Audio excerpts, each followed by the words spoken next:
experience about mga nangyari sa buhay ko. Diba?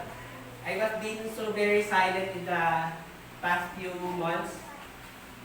Kailangan natin maguli-guni, kailangan natin magpahinga, kailangan natin dahil sobrang busy. No?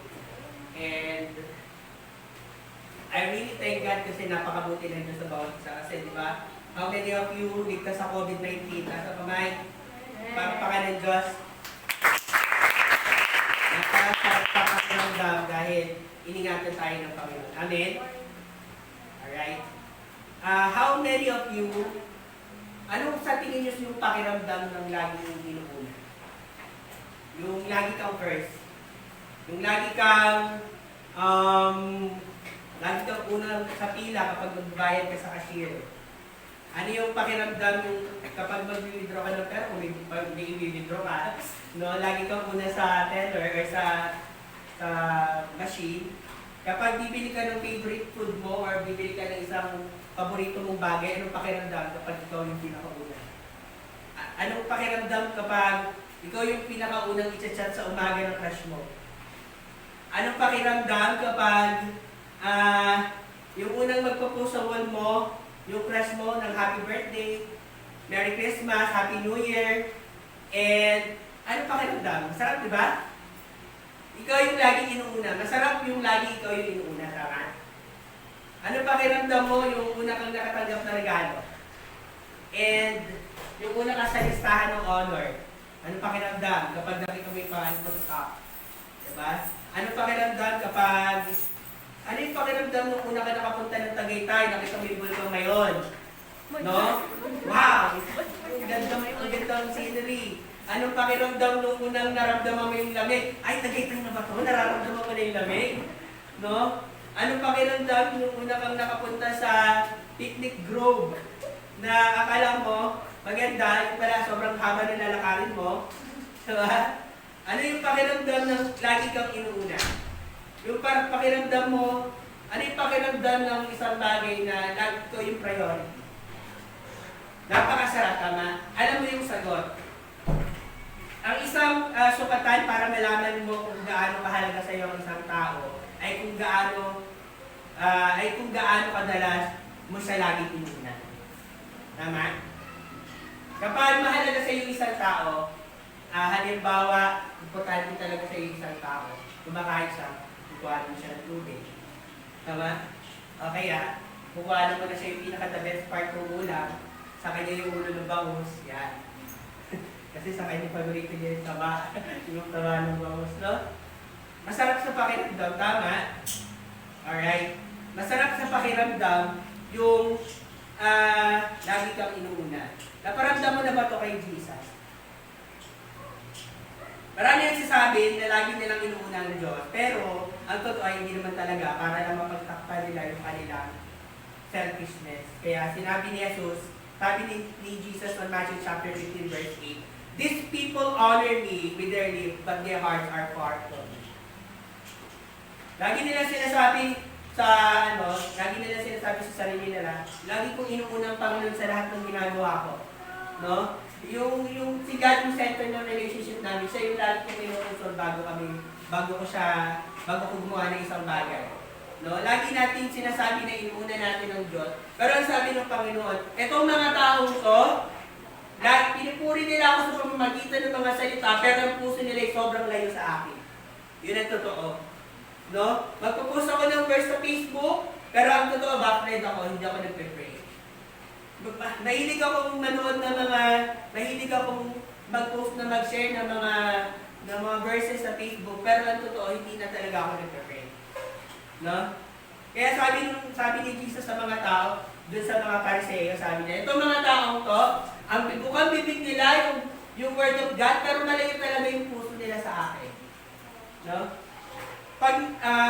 Para lang magmukha tayong active, para lang magmukha tayong banal, sa mga ka-churchmate natin na lagi ang mga post natin sa Facebook ay mga Bible words. Yung mga picture pero ang totoo, sa minding mo, picture ng jowa mo.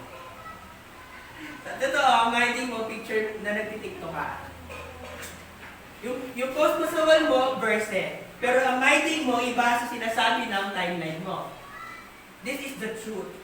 The my day is what is in your heart, and the wall is represent what is your outside expression.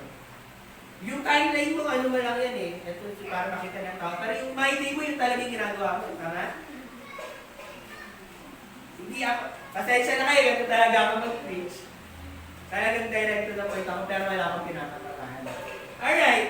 So, pero tatandaan natin, lahat ng ginagawa natin ay nakikita ng Panginoon. Ano sabi ng Panginoon sa Proverbs 15 verse 3? The eyes of the Lord are in every place, keeping watch on the evil and the good.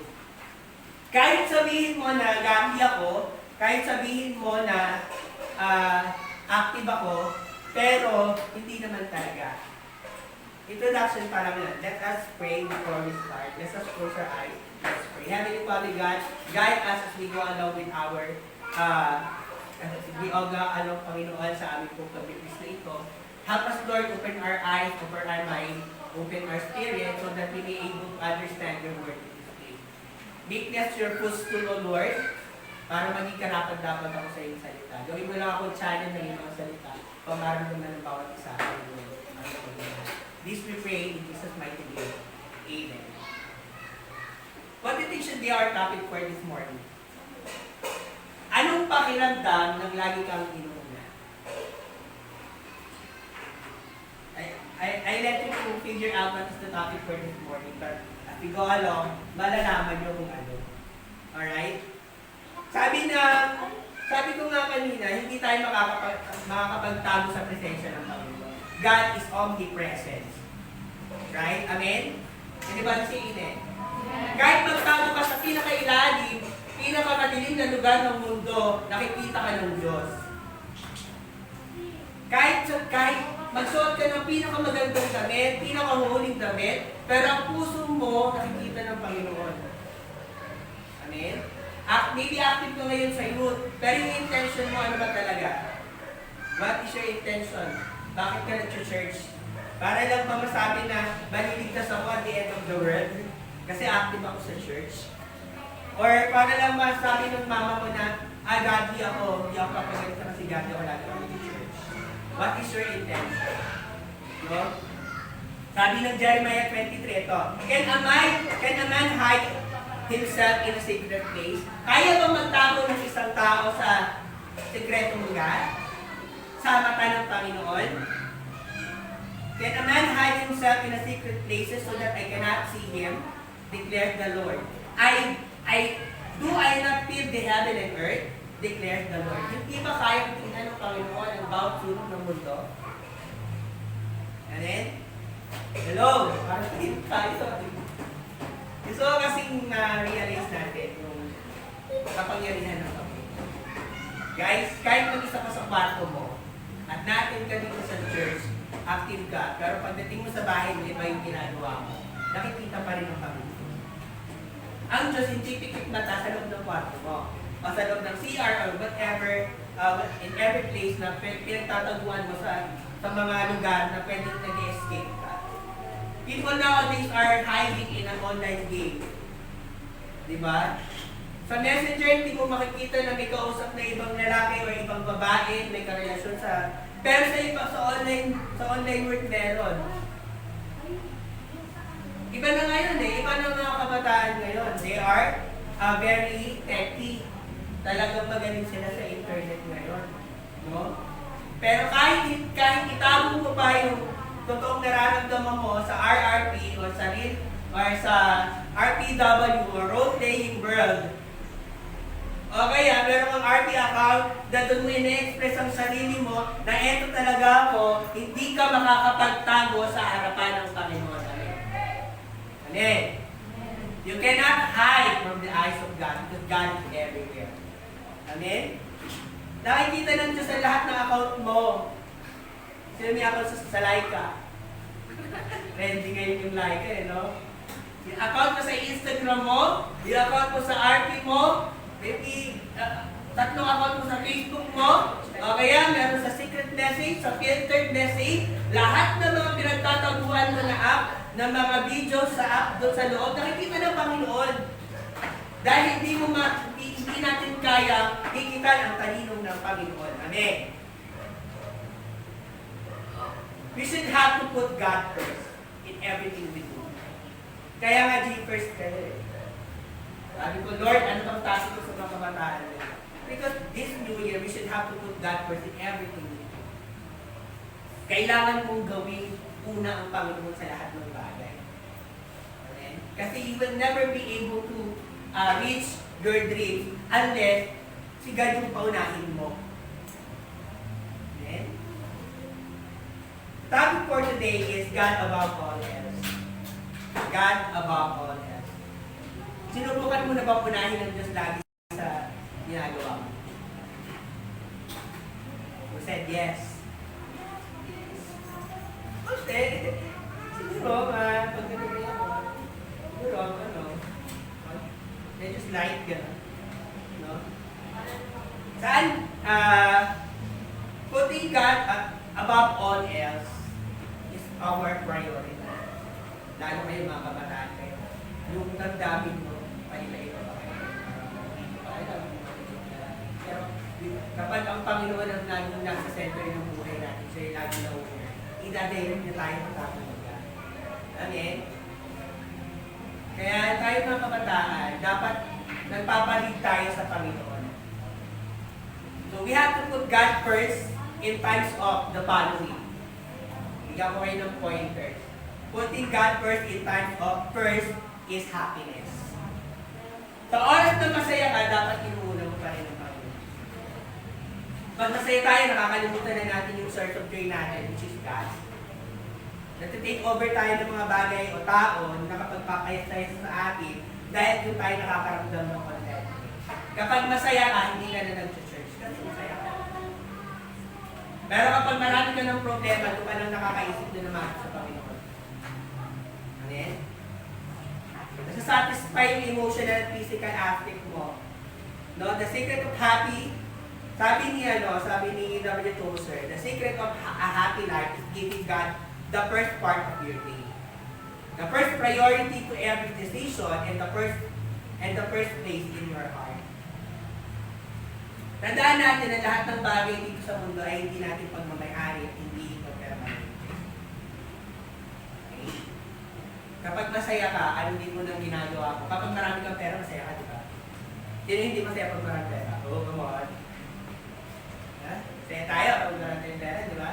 Kapag sino mga nagtatrabaho, kami dalawa ni ate, okay. Pag naka-receive kami ng bonus namin, saya-saya natin, di ba? Ganun din ang mga parents na kapag nakakaroon ng bonus. O kaya kapag naka-receive kayo ng pamasto niya, sino naka 1,000 ng Christmas? Oh, come on. Diba? Ang saya, di ba? Kapag masaya tayo, nakakalimutan natin, Lord, thank you. Lord, salamat sa 1,000, sa nilong ko, bilis. Kapag masarap yung pagkain, nakakalimutan natin mag-thank you, Lord. Kasi gutom na ka na eh. Nag-crave ka na eh. Kunin mo na agad yung pata, kain mo na agad. No? Hindi ka na nakakalimutan na, Lord, thank you, Lord, for this food that we're about to eat. Bless this food, yes, this food. Paano may lason na? Salamat na lang because we're living by grace. Lahat ng pagkain nililinis ng Panginoon. Pero we should have to prioritize the Lord. Amen? Amen? Okay lang kayo? Sabihin nyo kung nabibilisa kayo sa akin, ha? Limited yung time ko kaya bibilisa ko. We should have to put God first in every aspect of our life. What are the different aspects of life? Psychology ito pinag-aaralan. The first is different aspect of our life. The first is we have five. We have four aspects of life. We have physical, emotional, mental, and ano? Physical, emotional, psychological, and spiritual. Yan. Emotional, yan. Sa lahat ng bagay na yun, dapat inuuna natin ng Panginoon. Sa lahat, physically, dapat inuuna natin ng Panginoon, lagi tayo nag-church. Emotionally, kapag nakakaramdam ka sa emotion, dapat lagi mo pinokonsult ang Panginoon. Totoo ba itong nararamdaman ko sa crush ko? Baka naman hindi, or baka naman infatuation lang yan, you should have to consult God. Kasi at the end, masasaktan ka. Tama? Oo, masarap pa yun. Pero nasa kayo, Diyos ko. How many times I failed? Dahil ko nga sa inyo, sa mga nakakakilala sa akin, kahit 8 years pa kayo, mag-iwalay dito eh. Tingnan mo yung ex ko, nagsimbakalimutan. Diba? 8 years yun. Ano yun, 5 years and 4 months, pero nag-iwalay kami because it's not the will of God. Amen? Pero we're friends. No hard feelings and everything is okay. Because what? Kinonsult ko kay God. Maybe 4 months kayo, 5 months kayo, masaya kayo, but you should have to consult God. Kapag hindi will ng Lord, tatanggalin niya agad eh. And wala akong magagawa, iiyak ka talaga. No? Pero yung plano ng Panginoon is the pinaka-the best sa lahat ng plano sa buong mundo. Amen? Kasi doon ka magbubog. Kasi kung hindi ako niligtas ng Panginoon doon, wala ako ngayon sa kinalalagyan ko ngayon. Amen? Hindi ako kontento sa buhay ko ngayon. No? Yun nga yung naging motivation ko para mag-push through ako eh. Nung iniwan niya ako, sabi ko, papakita ko sa iyo, magiging net passer ako. Di ba? Salamat, naging milestone ko yun. And yun, naging net passer ako hanggang nakapasok ko ng public. And thank God, kasi naging strong, ano ko yun. No? What are the sources of happiness for a man? The first is friends. Masaya tayo sa kaibigan natin. Second, money. Masaya tayo pag may pera tayo. Possession. Masaya tayo pag may cellphone tayo bago. Yung Poco X3 or yung mga bagong cellphone nyo yun. No? But yes, Apple, ano ba yun? Kung ano ba yun? Apple 12? Pero mga Apple 12. What else? Recreation. Kapag nakakagala ka, masaya ka. Praises. Kapag pinupuri ka, masaya ka, di ba? But you should have to know, you should have to understand that you should have to put God first sa lahat ng mga bagay na yung nagpapasaya sa'yo. Tingnan mo kung nagpapasaya yun sa'yo, godly ba o hindi. Kasi kung hindi godly, tanggalin mo. Kasi yun yung dalawa lang naman pinag-away dito sa mundo, yung godly tsaka worldly. Kapag yung nagpapasaya sa'yo, hindi godly, worldly yun. Tama? Kapag worldly, pag hindi worldly, mas godly, masaya, may approval kay God, hindi ka masasaktan. Pero kapag worldly, walang approval kay God, nagtatago kayo, masasaktan ka for sure. Amen? Kung gusto mong maging masaya, konsulta mo lahat sa Panginoon. Second, putting God first in times of what? Sadness. Siyempre kapag malungkot ka, lagi man tayo umiiyak sa Panginoon kapag malungkot tayo. Normal to. Ang tao kapag nasasaktan, walang ibang ginagawa, kundi umiyak. Tapos, kapag Christian, kapag nasaktan, syempre, iiyak kay Lord, akala mo nag-worship, umiiyak na rin pala nasasaktan yung puso, broken pala. Hindi talaga rin nagpupuri sa Panginoon. Lord, hindi na ganun pa yun pala. Bakit ka hindi mo? Bakit ako pinagpalit? 5 years and 4 months. Charot! Diba? But now, I really thank God because I am happy right now. Sobrang saya ko ngayon. Kasi God rescued me from that, what do you call that? Basta, from the past, na hindi talaga para sa akin. Guys, mga youth, kung hindi para sa'yo, tatandaan nyo, kung hindi para sa'yo, para sa iba. Kung hindi para sa'yo, aalisin ng Diyos. Masaya ako, guys, makinig. Masaya ako, makikita ko kayo masaya. And masaya din ang friend nyo, makita kayo masaya. Pero kung yung kasiyahan, hindi galing sa Panginoon, please, ngayon pa lang mag-decide ka na. Kasi kahit anong pilit mo, kahit anong gawin mo, na ipilit na, Lord, gusto ko to, kapag ayaw ng Diyos, sorry, madidisappoint ka, kasi si mo, Lord, ang KJ mo naman eh. Diba? Hindi mo naman binigay sa ako, gusto ko, yung pogi-pogi niya. Ganda-ganda na yan, diba? Bible, bigyan mo sa akin. You should putting God first in times of happiness, in times of sadness. Sabi ng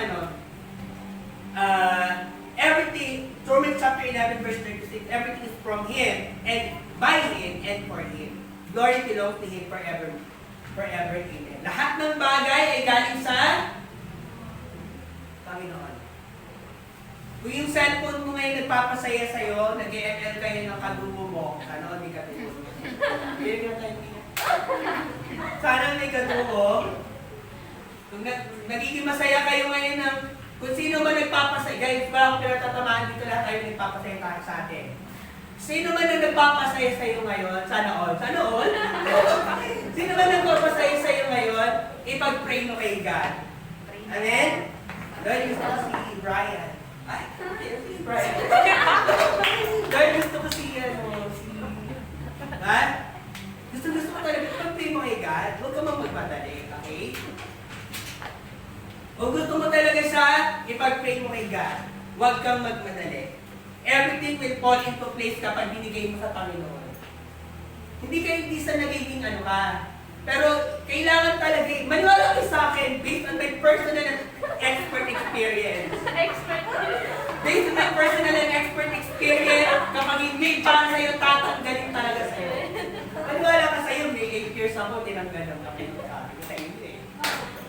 Meron akong 5 years and 4 months, tinanggal sa akin ng Panginoon. Meron akong 7 months, tinanggal sa akin. Ayun, iyak ako. Pero, hindi ako nagsisisi at naging part sila ng buhay ko because God used them to mold me kung nasan ako ngayon. Amen? Anong topic natin? Unahin mo lang yung Panginoon. You should have to put God first in everything you do. What else? Putting God first in. Saan natin ilalagay, lagi natin uunahin ang Panginoon. Ang ganda ng pangalan ng, nyo God first Kaya gusto ko lagi itong i-emphasize sa inyo God first. Putting God first in your decision. Sabi mo sa katabi mo, unahin mo ang Diyos sa desisyon mo. Sabi mo sa katabi mo, totoo na ba yung nararamdaman mo sa Kanya?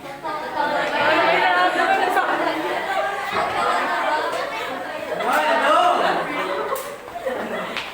Kasi kung hindi, sabi mo, kung hindi totoo yan, tatanggalin niya dito. Bakit ano niyo siya? Bakit ka? Bakit inaano niyo siya? Problem ba? Parang ginaganyan niya siya. Parang bago lang siya ngayon. Ano pangalan niya? Oh, bakit pala dito? Charot! Sino ba? Bakit pala kay Regine? Paano mo kayo kay Regine? Good girl. Ulitin natin. Kung hindi para sa'yo, sabi mo, kung hindi para sa'yo, aalisin ni God. Pero kung gusto mo, ibigay mo kay God. Parang parang si God.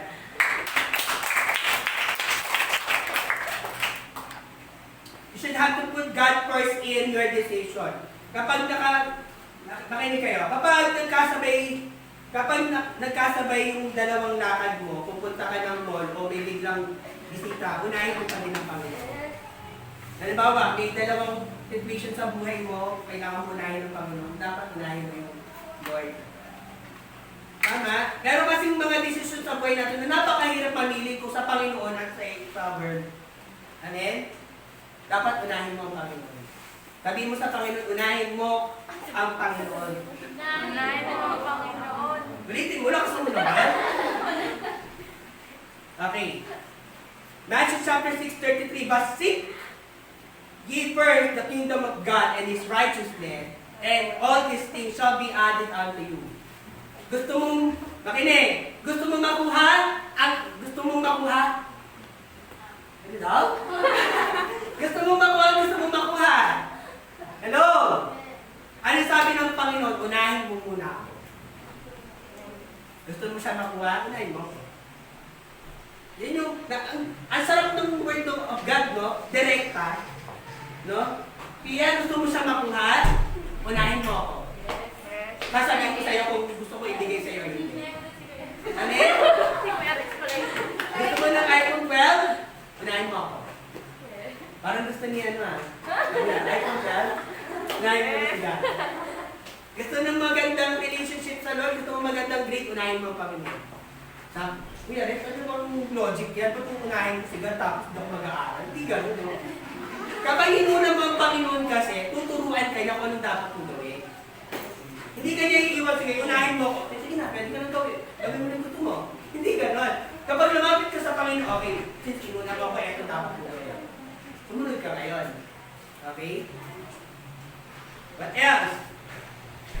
Kaya mayroong warning sa atin ng Panginoon. Sabi niya, anyone Sa Matthew chapter 10, verse 37 to 39, anyone who loves their father or mother more than me is not worthy of me. Sino mang magmahal, napakano nito, illogical, parang, sino mang magmahal sa kanyang nanay at tatay ay hindi karapat dapat sa akin. Sabi ito kasi, sino magmahal sa kanyang nanay at tatay ng higit, may word take it eh. Nang higit sa akin ay hindi karapat dapat sa akin. Ano pa sabi niya dito? Si Jesus mas masakit magsalita sa akin. Sabi niya dito, anyone who loves their son or daughter, sa mga may asawa ko lang na ito. Nagpasa natin ito. Whoever does not take up their cross and follow me is not worthy of me. Ito yung masakit. Whoever finds their life will lose it. And whoever loses their life for my sake will find it. Sino yung yung word na to, whoever finds their life will lose it. Sino mang naghahanap ng kanyang sariling buhay ay mawawala nito. Ibig sabihin, yung gumagawa ka ng sariling daan mo, ay mawawalan ka nun. Pero yung inuna mo yung Panginoon, ibibigay sa'yo. Mga youth, huwag kang gumawa ng sariling daan, kaya ikapapahamak mo. Ulitin ko, hindi ako magsasawang i-challenge kayo dito. Huwag kayong gagawa ng sarili ng option, sariling decision, kaya ikapapahamak mo. Sabi ng Panginoon sa Bible, may madaang matuwid sa paningin ng tao, ngunit kamatayan ang dulo nito. Sa tingin mo, etong tinataha ko ngayon, okay. Pero hindi mo alam kamatayan ang dulo nito. Amen? Matalin ba ako na salita? Pasensya na kayo, energetic ako yun. Paki-ano na lang ako na ko yung minuto pa. Alright. Putting God first in what? In your heart. Sabi mo, in your heart. In your heart. Unahin mo ang Panginoon sa puso mo. Kaya sabi ng Panginoon, love the Lord with all of your mind, with all of your heart, and with all of your soul. Kuya Rex, paano ko naman uunahin ang Panginoon sa puso ko? Ang puso kasi sinungaling. Ang puso sinungaling, makinig kayo. Ang puso sinungaling yan. Ang puso kasi nagre-response lang yun sa paligid niya. Kapag nakakita ng gwapo, tumitinong yung pusa. Oo. Ang puso, pag nakita mo yung gusto mo, maganda sa paningin mo, nagugustuhan ng puso. Pero ang isip hindi. Kaya nga may overheart eh. Kaya nilagay ng Diyos ang utak para iron niya yung puso. Pero yung puso, nasa ilalim talaga yan. Kaya nasa itaas ang tenga, yung ulo nasa itaas lagi, at yung puso nasa ibaba kasi ang puso sinungaling. Paano naman sinungaling yun? Paano nag-asawa yung nanay tatay? Sinungaling. Hindi. Ang puso ay sinungaling. Ibig sabihin, you should have to putting God first in your heart. Ano may nararamdaman mo, Lord? Laging Lord. Lord, tama ba to? Lord, okay ba to? Lord, kung nararamdaman ko, accurate ba to? 100% approval ba to sa'yo? No? Tanungin ko kayo ngayon. Sino mas lamang sa puso mo ngayon? Sino ang laman ng puso mo ngayon? Sino ang madalas sundin ng puso mo? Sa mga ganyang edad kadalasan, yung jowa mo. Natulog ka na. Pag di ka pa natulog, hindi kita kita. Uunahin naman eh. Yung chat, gano'n no? Nasusunod tayo, no? ML, 7 p.m. Okay. Gano'n. Wala akong pinatatamaan dito lahat tayo, ha? Tanungin niyo yung sarili niyo ngayon, sino nag-ahali sa puso niyo ngayon? Ano ang mga bagay na nagko-consume ng puso mo ngayon? Ikaw lang ang makakasagot niyan. Sabi dito, Matthew chapter 12, verse 34, you brood of snake, how could evil men like you to speak what is good and right? For whatever is in the heart, whatever is in your heart, determines what you say. Ano nang laman ng puso mo, siyang bukas ng bibig mo. Ano kung ano yung mga pinupost mo sa Facebook mo, laman ng puso mo. In-ID ka niya. Ay, laman ng puso. No? Siya yung laman ng puso mo. No? Ano, pinacebook cover ka niya. Siya yung laman ng puso. Ayun! Sana all! In-profile ka niya 17 days! Expiration! Ibig sabihin 17 days, ikaw yung laman ng puso niya. No? Ibig sabihin, ano man yung bukang bibig mo, laging pangalan niyo yung bukang laman ng bibig. Laman ng bibig mo, siya yung laman ng puso mo. Hello? Guys, hindi masama ang magmahal. Hindi masama yung mga nilalagay sa puso. Masama, sinaset aside to si God. Lord, dapa mo na ego mo lang. Ito yung masaya eh. Lord, wag ka muna mamaya lang. Ito yung masaya sa akin. Sarap sa pakiramdam. Tapos pag na-broken ka, Lord, ang Lord, napakabuti. Sige, pakasaya ka dyan. Dito mo na. Kapag na-realize mo na mali ka, lapit ka na. Ayun ang maganda sa Panginoon. Hindi tayo iniiwan kahit nagkakamali tayo. Eh tayo, kapag may tao nagkamali sa atin, tinatadya ka pala. Bahala ka. Yan kung pinayuhan na kita ng 357 times, tapos paulit-ulit mong ginagawa. Nakakasawa ka ng payuhan. Tsaka na, ano ka na, magjowa ka kung sumagjowa, isawa ka na. Nakakasawa. Pero ang God, kahit ilang beses mong napitan, makikinig sa'yo, tatama mo. Revelation chapter 2, verse 4. Ito yung masakit sa Panginoon. Yung kinararamdaman ng, sobrang dinadamdam ng Panginoon sa'yo ngayon. Nakinig ka ha. But I have this against you, that you have abandoned the love you had at first. Sa Tagalog, mas masakit. Ito yung kinararamdam ko sa'yo. Yung tinatatampo ko sa'yo, lagyan natin ng konting twist, no? Yung tinatatampo ko sa'yo, na kinalimutan mo na yung una mong minahal, which is ako. Yung una mo ako nakilala, sobrang mahal mo ako, sobrang ka mag-pray, sobrang ka mag-devotion, puno-puno yung notebook mo ng devotion, ng story natin, pero ngayon, 2021, wala na ang storya natin. Ano ng diary mo? Ay, yung dalawa ng ex mo, ay ng crush mo. Diba? Ang sakit! Anong pakiramdam? Hindi ka na pinapansin. Ano? Ang sakit, diba? Gano'n kami story ni Hannah. Yeah, very good. Si Hannah, very good guy.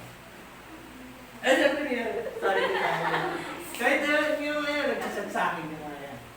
Hindi kayo, updated kayo. Alright. Nagtatampo ang Panginoon kasi una mahal mo siya, ngayon hindi na.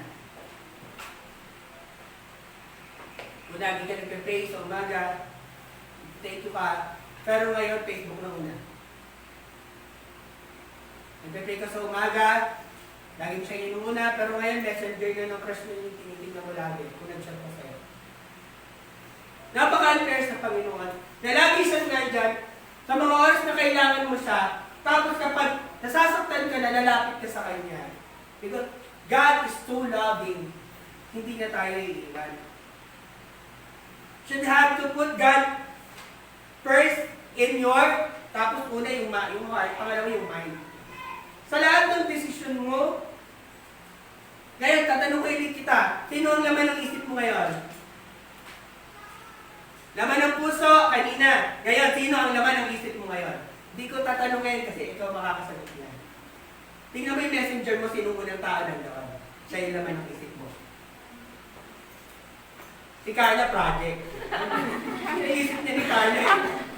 Congratulations, tapos na tipes. Ito si Carla.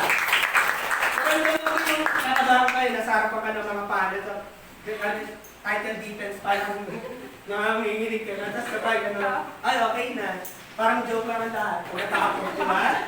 Yung mga teacher na to, ano pa pansin, Alright, so, alam mo yung teacher, no? Minsan kasi nagpapakaba din ako mga ganyan nagpapa. Balik tayo. Sino naman ang isip mo ngayon? Ano ang mas lamang? Mas ang mga iniisip mo. Mabuti o masama? Kapag ba mag-isa ka na lang sa kwarto mo, minsan hindi mo naiisip na ang Diyos. At nakamasid pa din sa'yo. Hindi ka na natatakot kasi alam mo na nakikita ka ng Diyos dahil nga wala ka ng pagmamahal sa Panginoon. Guys, kapag naramdaman mo na hindi ka na natatakot sa Panginoon, matakot ka na. Alam mo na Christian ka pero gumagawa ka ng masama, pero hindi ka nasasaktan, matakot ka na. Doubt your capacity to love the Lord. Ibig sabihin mo, patay na yung Espiritu, hindi mo na siya mahal. Yung pagpunta mo dito sa church, isang pagpapanggap na lang. Dapat masaktan ka kapag nakakagawa ka ng mali sa Panginoon. Amen? Pero kung hindi ka na nasasaktan, kapatid, may mali sa'yo. May mali. Ibig sabihin, anong nangyari sa Espiritu mo? Amen? Kapag yung mahal mo sinaktan, ano nararamdaman mo? Hello? Masakit. Pero kapag hindi mo mahal, okay lang. Hindi ba yan? Tama? Kapag hindi ka nasaktan dahil nasaktan mo ang Panginoon, hindi mo na siya mahal. Tama ba ako? Batiin niyo ako ng stop word para malambot lang. Kung mali ako. Kung hindi ka na nasasaktan, kapag naka-skip ka ng prayer sa umaga, may mali sa atin.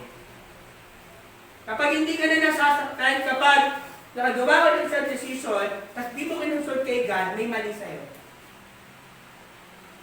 May mali talaga, promise. Ibig sabihin patay na yung espiritu natin. Mamaya may ibibigay akong form sa block leader ninyo. Form to, sasagutan nyo para ipag-pray kayo. Pakinig.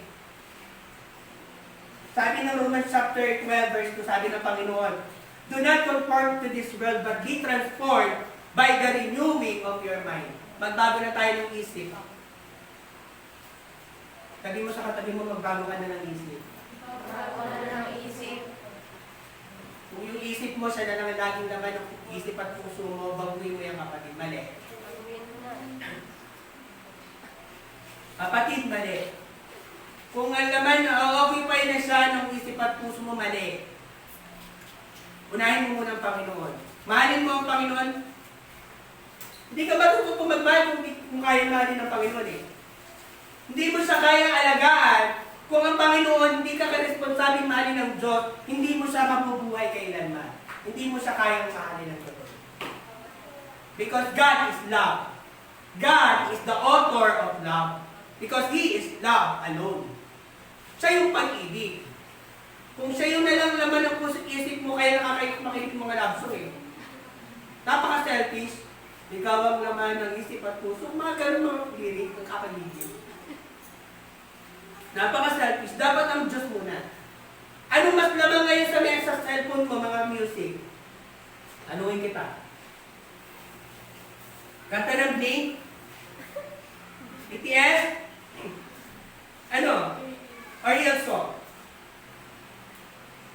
Yan pa lang, malalaman mo kung mahal mo ang Panginoon. Kung sino inuuna mo. Ano mas lamang na pinag-uusapan nyo ng mga classmate mo sa messenger mo? Jungkook? Si Jennie ng Blackpink? Kung yun ang laman ng messenger mo, yun na, nagre-represent. Hindi mahirap ma-identify kung mahal mo ang Diyos or hindi. Dahil pa lang sa lahat ng mga ginagawa mo. Ito, Proverbs 3 verse 6, in everything you do, put God first.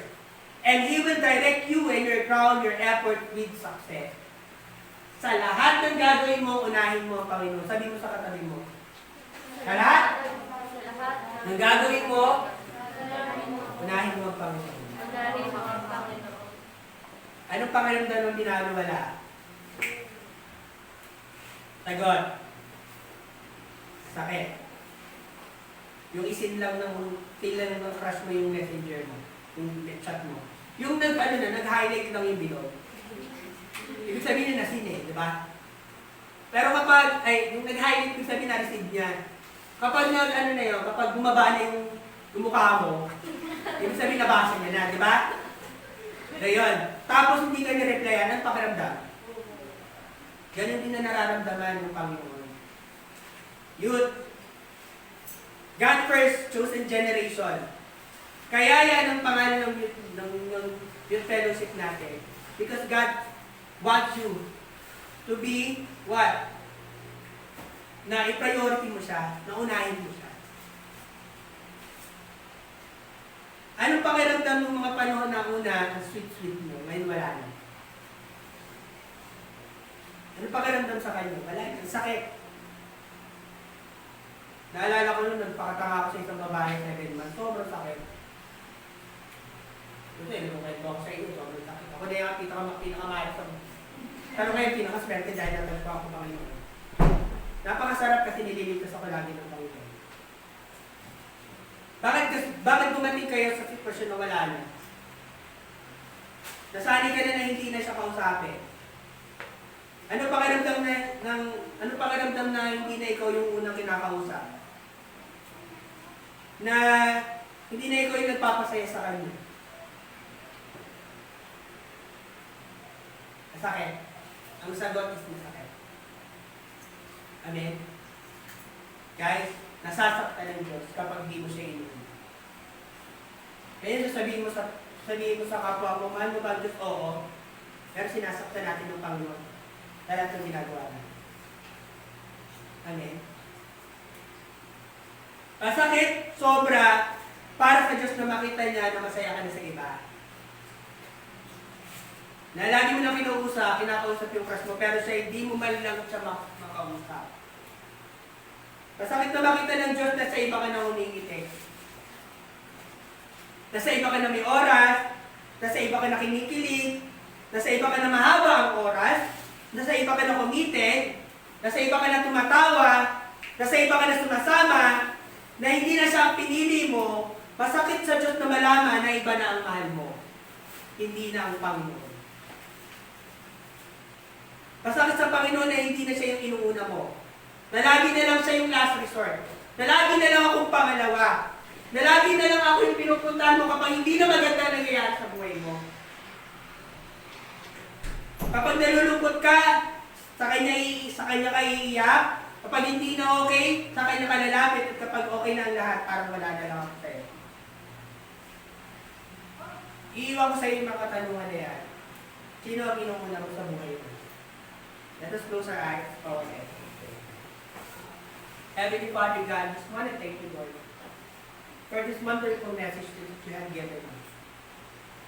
Maraming salamat. Napakabuti mo, napakadakila mo, Panginoon, sa buhay ko namin. Thank you, Lord, for reminding us na dapat ka namin unahin, na dapat ka namin papurihan sa buhay ko namin. Lord, kung nagkukulang man kami ngayon, patawarin mo kami.